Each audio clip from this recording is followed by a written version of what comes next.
Now, when the pandemic first hit, Lewisham magician Darren Delaney found all his bookings were gone in a puff of smoke. But undeterred, he's pulled the rabbit out of the hat with virtual magic shows. I know, terrible.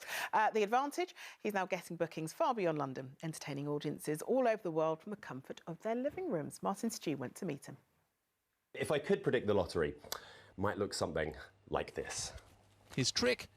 To move it online. So my first shows were literally me balancing a laptop on a pile of books and trying to put together some makeshift lighting in my house. And it's developed into, I've bought the camera and lights and all the other bits and pieces. And bring up sound effects like music, or if I want applause, then we can make that happen. What you're saying is, even if the gig's bombing, you can still give yourself a round of applause?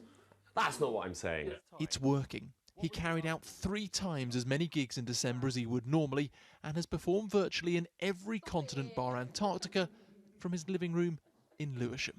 I can do an event in Asia in the morning, and I can do US-based events later on in the evening because they're behind.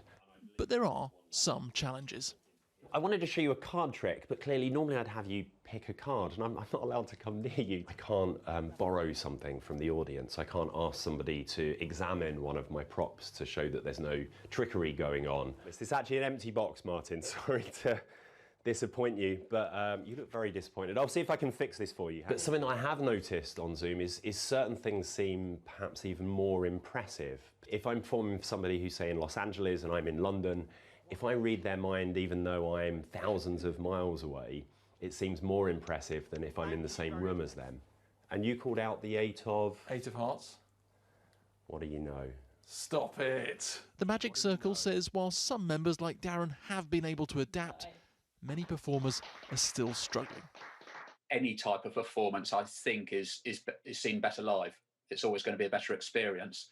Magic does have the ability to move into new areas where there are other art forms that might be even more difficult to use Zoom.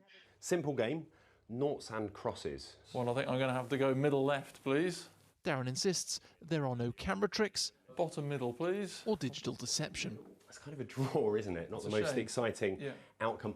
What I didn't mention to you, Martin, if all of the squares end up in exactly the right formation, it does form a complete picture. That would be witchcraft, Darren. Let's have a look at the picture we've created. Look at that! The magic of technology. Martin Stew, ITV News. The entire studio went, "Ooh!"